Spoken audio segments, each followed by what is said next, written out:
माजी आमदार राजेश क्षीरसागर आणि राजेंद्र वरपे यांच्यातील वादात आता विरोधी पक्षनेते अंबादास दानवेंची एंट्री झाली आहे। दानवेंनी या प्रकरणी थेट पोलिसांनाच दम भरलाय।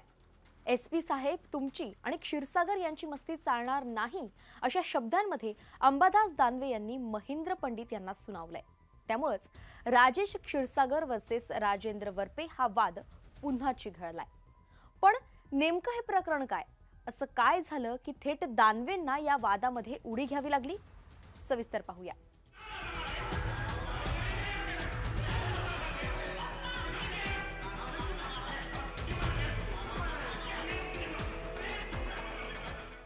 गोष्ट आहे डिसेंबर महिन्यातली। डिसेंबरमध्ये राज्य नियोजन मंडळाचे कार्यकारी अध्यक्ष राजेश क्षीरसागर यांचा एक व्हिडिओ व्हायरल झाला होता, ज्यात ते दोन जणांना मारहाण करताना दिसत होते। हा व्हिडिओ मध्यरात्रीचा असून क्षीरसागर यांच्या राहत्या घरातला आहे। कोल्हापुरातील शनिवार पेठेत शिवगंगा संकुल असून इथे 30 ते 35 फ्लॅट धारक राहतात। या इमारतीच्या 6व्या मजल्यावर माजी आमदार राजेश क्षीरसागर आपल्या कुटुंबियांसोबत राहतात। याच अपार्टमेंटमध्ये राजेंद्र वरपे सुद्धा वास्तव्यास आहेत। अपार्टमेंटच्या टेरेसवरती क्षीरसागर यांच्या कार्यकर्त्यांच्या पार्ट्या सुरू असतात, त्यामुळेच रात्रभर जोरजोरात आवाज सुरू असतो। वारंवार होणाऱ्या राजकीय पार्ट्यांचा अपार्टमेंटमध्ये वरपे कुटुंबियांना त्रास होत होता। काही वेळा क्षीरसागर यांना कळवून सुद्धा त्यांनी याकडे दुर्लक्ष केलं। 11 डिसेंबरला मध्यरात्री असाच प्रकार सुरू होता म्हणून राजेंद्र वरपे हे क्षीरसागरांना समजवायला गेले। यावेळी कार्यकर्ते मद्यधुंद अवस्थेत होते।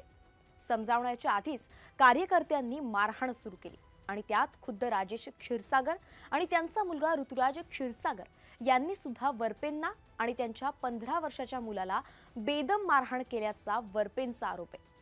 मारहाण करतानाचे सीसीटीव्ही फुटेज सुद्धा त्यानंतर समोर आलं होतं।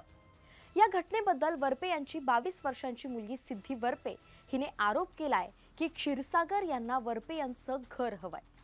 तुम्ही आम्हाला तुमचं घर विका आणि इथून निघून जा असं त्यांना धमकावलंय।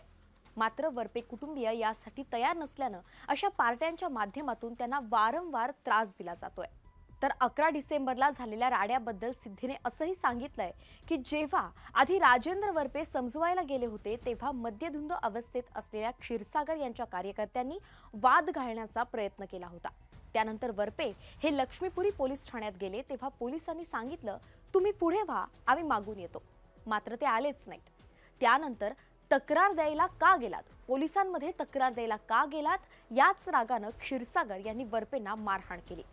या मारहाणी संदर्भातही वरपे कुटुंबीय जेव्हा पुन्हा पोलिसांमध्ये तक्रार दाखल करायला गेलं तेव्हा कोणीच त्यांचं ऐकून घेतलं नाही, कोणीच त्यांची फिर्याद सुद्धा लिहून घेतली नाही।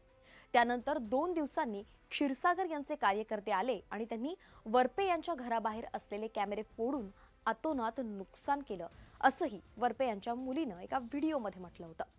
याच व्हिडिओच्या माध्यमातून वरपे कुटुंबियांनी मुख्यमंत्री एकनाथ शिंदे यांच्या समोर आपली फिर्याद सुद्धा मांडली होती। शिवाय क्षीरसागर यांच्याकडून कुटुंबियांच्या जीवाला धोका असल्यानं राजेश क्षीरसागर यांच्या रिव्हॉल्व्हरचा परवाना रद्द करावा अशी मागणी जिल्हा पोलीस अधीक्षक महेंद्र पंडित यांच्याकडे करण्यात आली होती। पण पुढे काही झालंच नाही। त्याच महेंद्र पंडितांना आज अंबादास दानवेंनी फोनवरून चांगलाच दम दिलाय। त्यांनी त्यांना मारहाण केली, त्यांना फ्लॅट घेतला, दुसरा फ्लॅट द्या मला, त्याच्या बापाची जागी नाही। तुम्ही लोक त्याला संरक्षण देता का? मग गुन्हा का रजिस्टर झाला नाही त्याच्यावर? घेऊन येतो त्यांना तुमच्या ऑफिसला, तुम्ही कुठे आहे? मग मला अधिकारी पाठवायचं माझ्याकडे, मी स्टेटमेंट देतो त्यांचं आणि कारवाई झाली पाहिजे सांगून टाकतो। मस्ती चालणार नाही पोलिसांची पण आणि क्षीरसागरची पण सांगून टाकतो तुम्हाला, समजलं?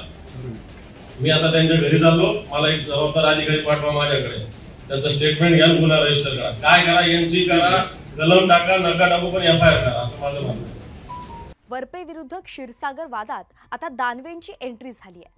आता या राजकीय आराखड्यात वरपेंचा प्रश्न सुटणार की राजकीय दंगल रंगणार हे पाहावं लागेल।